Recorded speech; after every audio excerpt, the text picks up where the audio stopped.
श्रीविश्वनाथाष्टकम् गङ्गातरङ्गरमणीयजटाकलापम् गौरीनिरन्तरविभूषितवामभागम् नारायणप्रियमनङ्गमदापारम् वाराणसीपुरपतिं भज विश्वनाथम् वाचामगोचरमनेकगुणस्वरूपम् वागीशविष्णुसुरसेवितपादपीठम् वामेन विग्रहवरेण कलत्रवन्तम् वाराणसीपुरपतिं भज विश्वनाथम् भूताधिपं भुजगभूषणभूषिताङ्गम् व्याघ्राजिनाम्बरधरं जटिलं त्रिनेत्रम् पाशाङ्कुशाभयवर प्रदशूलपाणिम् वाराणसीपुरपतिं भज विश्वनाथम् पीतां सुशोभितकिरीटविराजमानं भालेक्षणानलविशोषितपञ्चबाणम् नागाधिपारचितभासुरकर्णपूरम् वाराणसीपुरपतिं भज विश्वनाथम् पञ्चाननं दुरितमत्तमतङ्गजानां नागान्तकं दनुजपुङ्गवपन्नगानां दावानलं मरणशोकजराठवीनां वाराणसीपुरपतिं भज विश्वनाथम् तेजोमयं सगुणनिर्गुणमद्वितीय मानन्दकन्दमपराजितमप्रमेयम् नागात्मकं सकलनिष्कलमात्मरूपम् वाराणसीपुरपतिं भज विश्वनाथम् रागादिदोषरहितं स्वजनानुरागम् वैराग्यशान्तिनिलयं गिरिजासहायम् माधुर्यधैर्यसुभगं गरलाभिरामम् वाराणसीपुरपतिं भज विश्वनाथम् आसां विहाय परिरेत्य परस्य निन्दां पापे रतिं च सुनिवार्य मनः समाधौ आदाय हृत्कमलमध्यगतं परेशम् वाराणसीपुरपतिं भज विश्वनाथम् वाराणसीपुरपतेः स्तवनं शिवस्य व्याख्यातमष्टकमिदं पठते मनुष्यः विद्यां श्रियं विपुलसौख्यमनन्तकीर्तिं सम्प्राप्य देहविलये लभते च मोक्षम् विश्वनाथाष्टकमिदं यः पठेत् शिवसन्निधौ शिवलोकमवाप्नोति शिवेन सह मोदते। गङ्गातरङ्गरमणीयजटाकलापम् गौरीनिरन्तरविभूषितवामभागम् नारायणप्रियमनङ्गमदापारम् वाराणसीपुरपतिं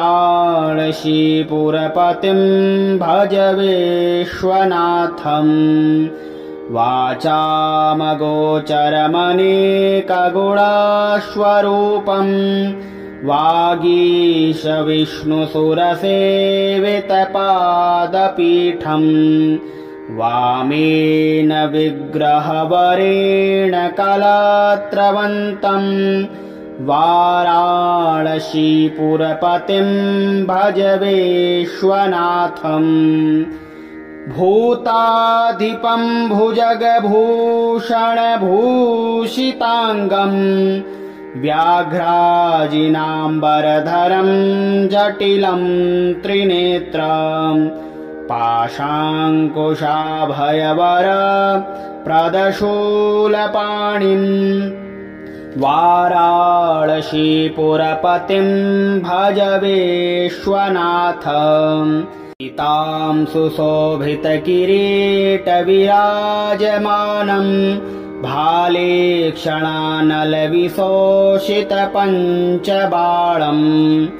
नागाधिपारचितभासुरकर्णपूरम् वाराणसीपुरपतिं भज विश्वनाथम्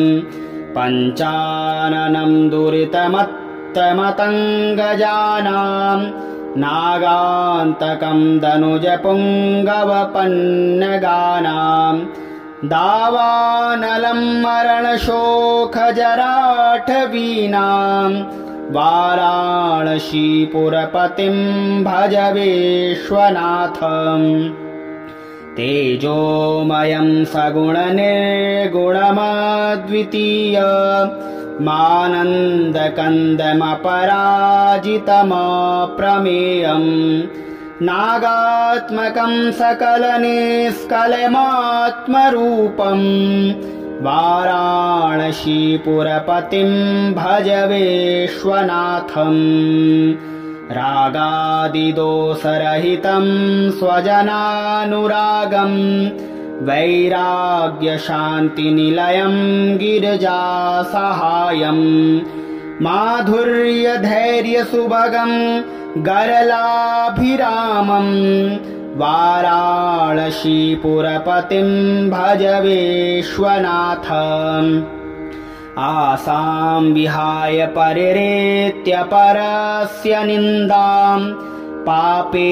रतिं च सुनिवार्य मनः समाधौ आदाय हृत्कमलमध्यगतं परेशम् वाराणसीपुरपतिं भज विश्वनाथम्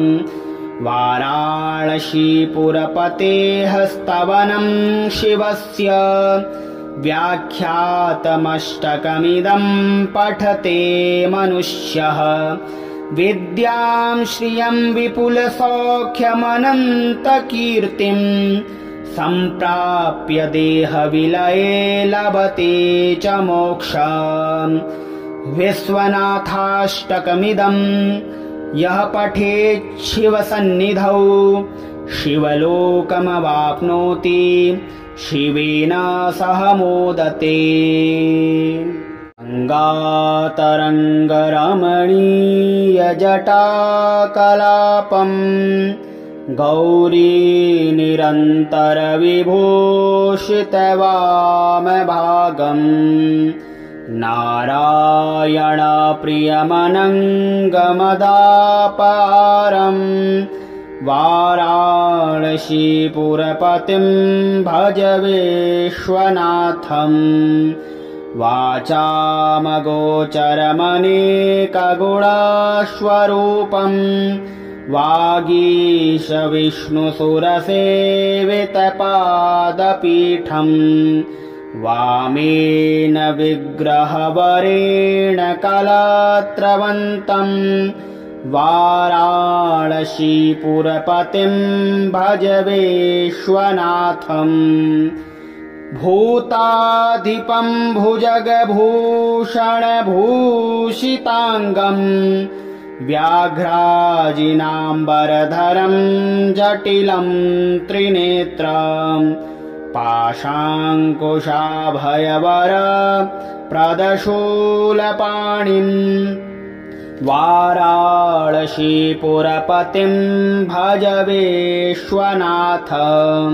पीतां सुशोभितकिरीटविराजमानं भालेक्षणानलविशोषितपञ्चबाणम् नागाधिपारचितभासुरकर्णपूरम् वाराणसीपुरपतिं भज विश्वनाथम् पञ्चाननं दुरितमत्तमतङ्गजानां नागान्तकं दनुजपुङ्गवपन्नगानां दावानलं मरणशोकजराठवीनां वाराणसीपुरपतिं भज विश्वनाथम् तेजोमयं सगुणनिर्गुणमद्वितीय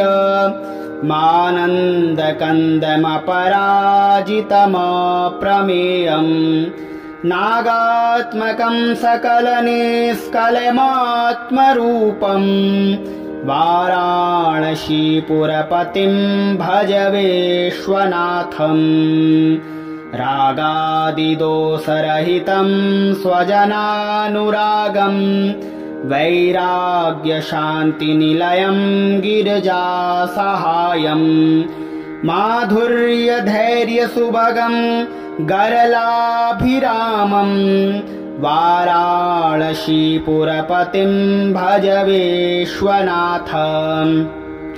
आसां विहाय परिरेत्य परस्य निन्दां पापेरतिं च सुनिवार्य मनः समाधौ आदाय हृत्कमलमध्यगतं परेशं वाराणसीपुरपतिं भज विश्वनाथम् वाराणसीपुरपतेः स्तवनं शिवस्य व्याख्यातमष्टकमिदं पठते मनुष्यः विद्यां श्रियं विपुलसौख्यमनन्तकीर्तिं सम्प्राप्य देहविलये लभते च मोक्षम् विश्वनाथाष्टकमिदम् यः पठेत् शिवसन्निधौ शिवलोकमवाप्नोति शिवेन सह मोदते। गङ्गातरङ्गरमणीयजटाकलापम् गौरीनिरन्तरविभूषितवामभागम् नारायणप्रियमनङ्गमदापारम् वाराणसीपुरपतिं भज विश्वनाथम् वाचामगोचरमनेकगुणास्वरूपम् वागीशविष्णुसुरसेवितपादपीठम् वामेन विग्रहवरेण कलात्रवन्तम् वाराणसीपुरपतिं भज विश्वनाथम् भूताधिपं भुजगभूषणभूषिताङ्गम् व्याघ्राजिनाम्बरधरं जटिलं त्रिनेत्रम् पाशाङ्कुशाभयवर प्रदशूलपाणिम् वाराणसीपुरपतिं भज विश्वनाथम् पीतां सुशोभितकिरीटविराजमानम् भालेक्षणानलविशोषितपञ्चबाणम् नागाधिपारचितभासुरकर्णपूरम् वाराणसीपुरपतिं भज विश्वनाथम् पञ्चाननं दुरितमत्तमतङ्गजानां नागान्तकं दनुजपुङ्गवपन्नगानां दावानलं मरणशोकजराठवीनां वाराणसीपुरपतिं भज विश्वनाथम्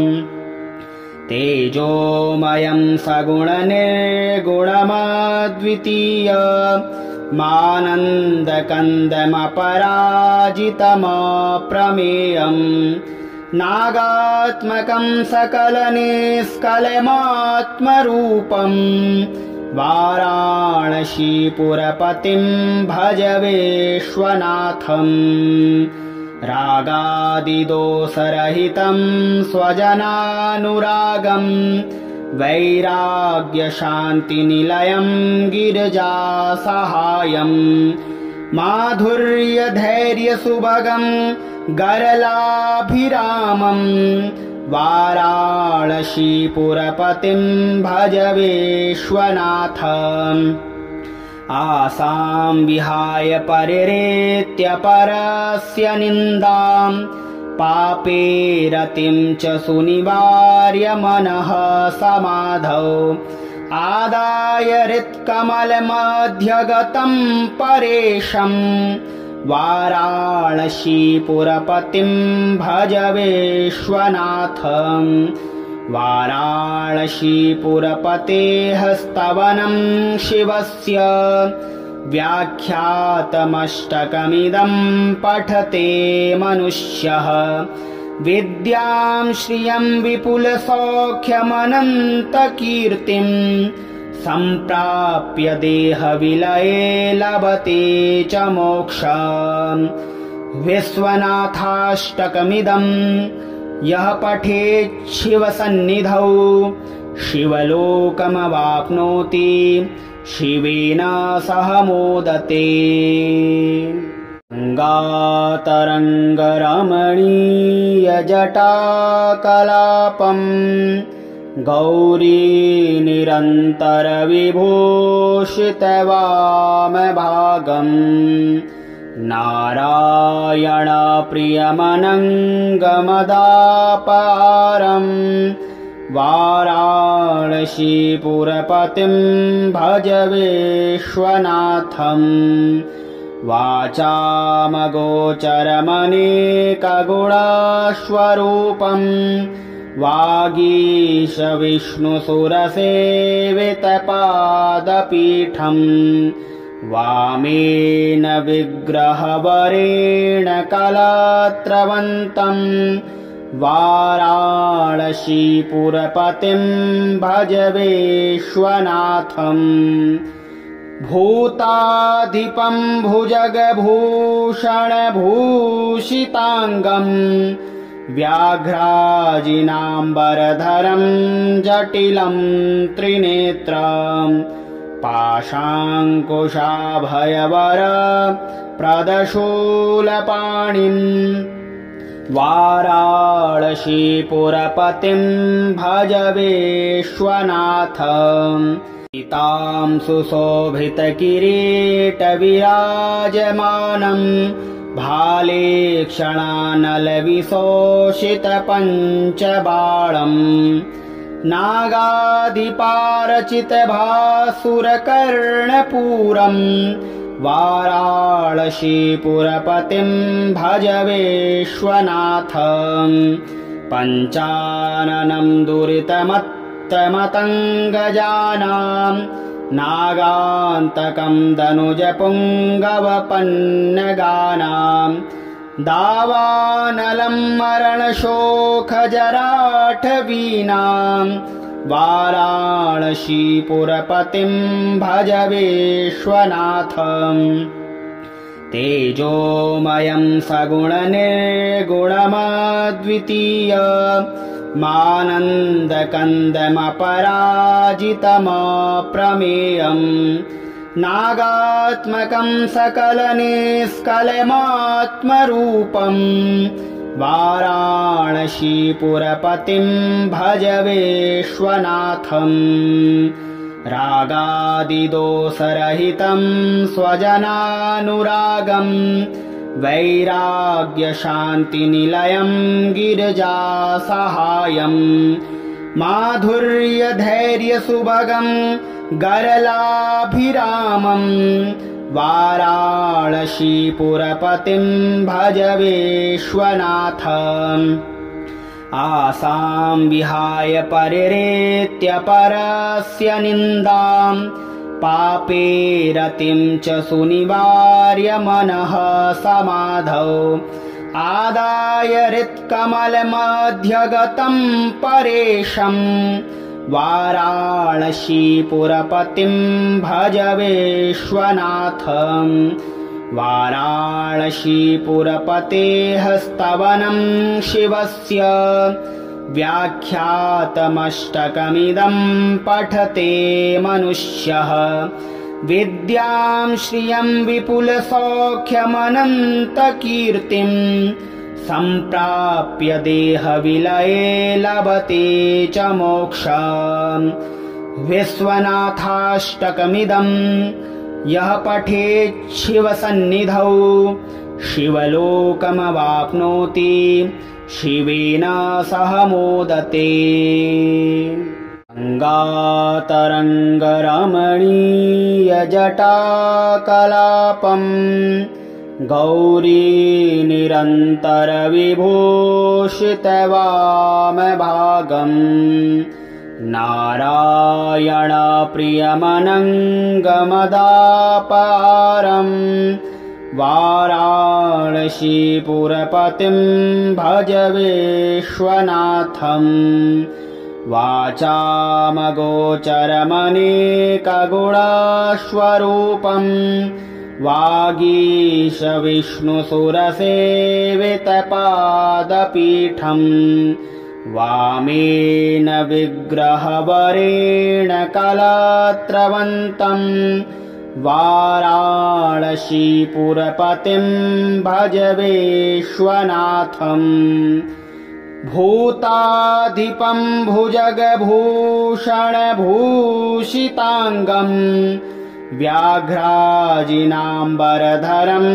जटिलं त्रिनेत्रम् पाशाङ्कुशाभयवर प्रदशूलपाणिम् वाराणसीपुरपतिं भज विश्वनाथम् सीतां सुशोभितकिरीटविराजमानम् भाले क्षणानलविशोषितपञ्चबाणम् नागाधिपारचितभासुरकर्णपूरम् वाराणसीपुरपतिं भज विश्वनाथम् पञ्चाननं दुरितमत्तमतङ्गजानां नागान्तकं दनुजपुङ्गवपन्नगानां दावानलं मरणशोकजराठवीनां वाराणसीपुरपतिं भज विश्वनाथम् तेजोमयं सगुणनिर्गुणमद्वितीय मानन्दकन्दमपराजितमप्रमेयम् नागात्मकं सकलनिष्कलमात्मरूपम् वाराणसीपुरपतिं भज विश्वनाथम् रागादिदोषरहितं स्वजनानुरागं वैराग्यशान्तिनिलयं गिरिजासहायम् माधुर्यधैर्यसुभगं गरलाभिरामम् वाराणसीपुरपतिं भज विश्वनाथम् आसां विहाय परिरेत्य परस्य निन्दां पापे रतिं च सुनिवार्य मनः समाधौ आदाय हृत्कमलमध्यगतं परेशम् वाराणसीपुरपतिं भज विश्वनाथम् वाराणसीपुरपतेः स्तवनं शिवस्य व्याख्यातमष्टकमिदं पठते मनुष्यः विद्यां श्रियं विपुलसौख्यमनन्तकीर्तिं सम्प्राप्य देहविलये लभते च मोक्षम् विश्वनाथाष्टकमिदं यः पठेत् शिवसन्निधौ शिवलोकमवाप्नोति शिवेन सह मोदते। गङ्गातरङ्गरमणीयजटाकलापम् गौरी निरन्तरविभूषितवामभागम्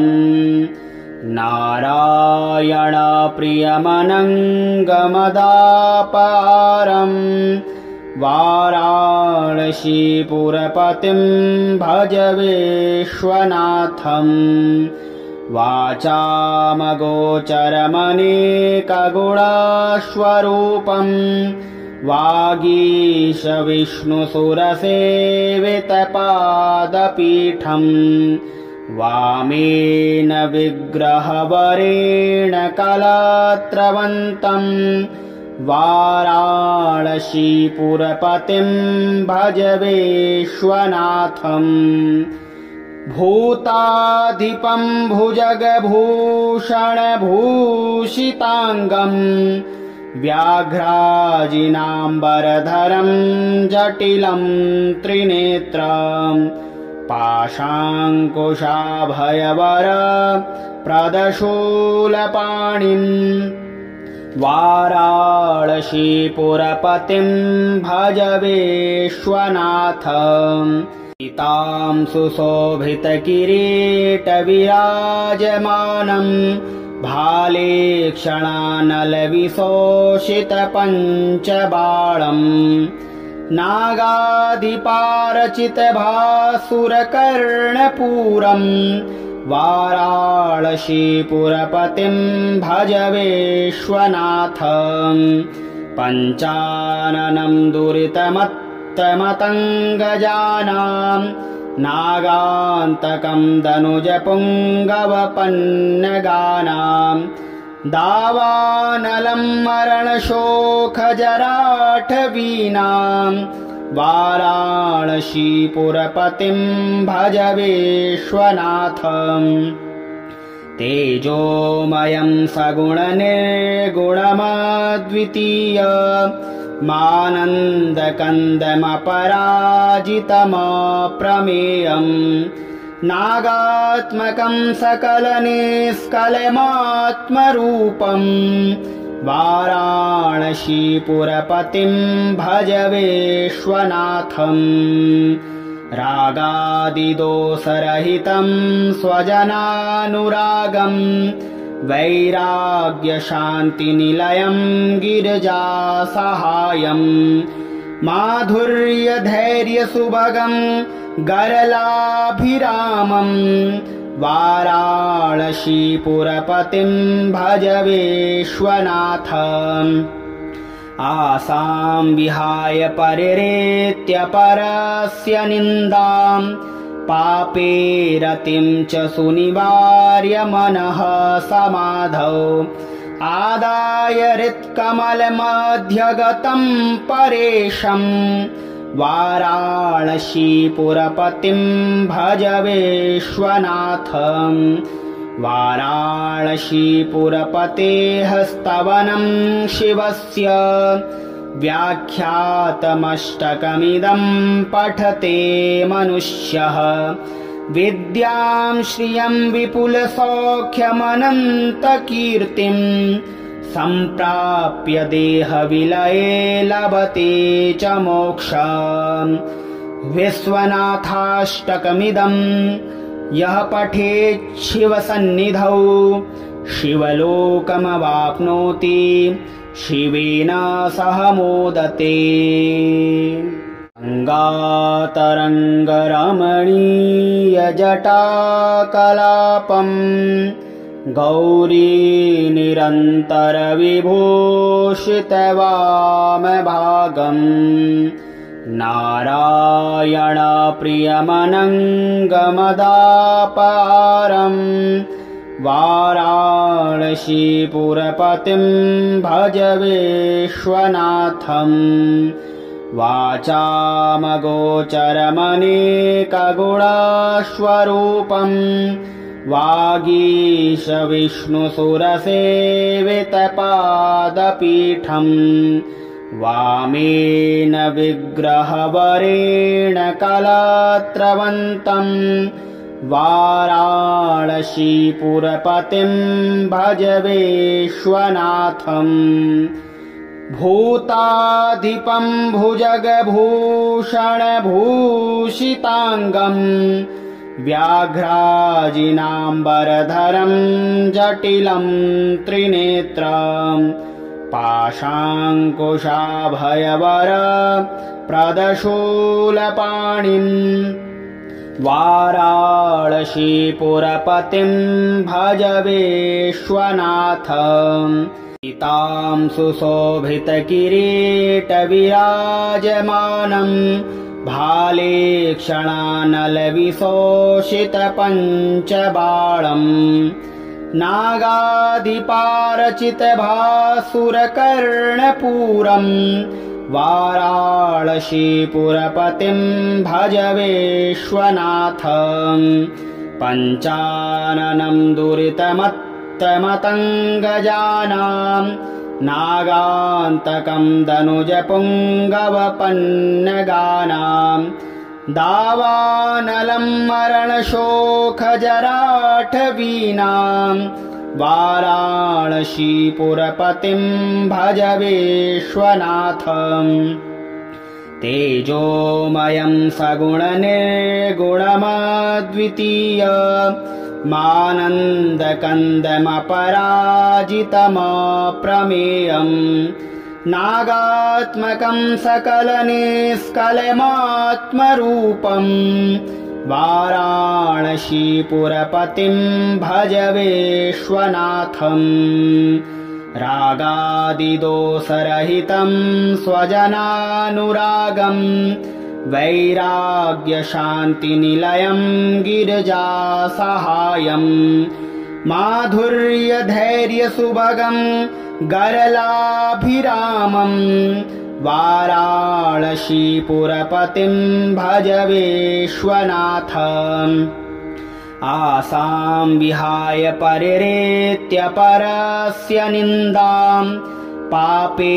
रतिं च सुनिवार्य मनः समाधौ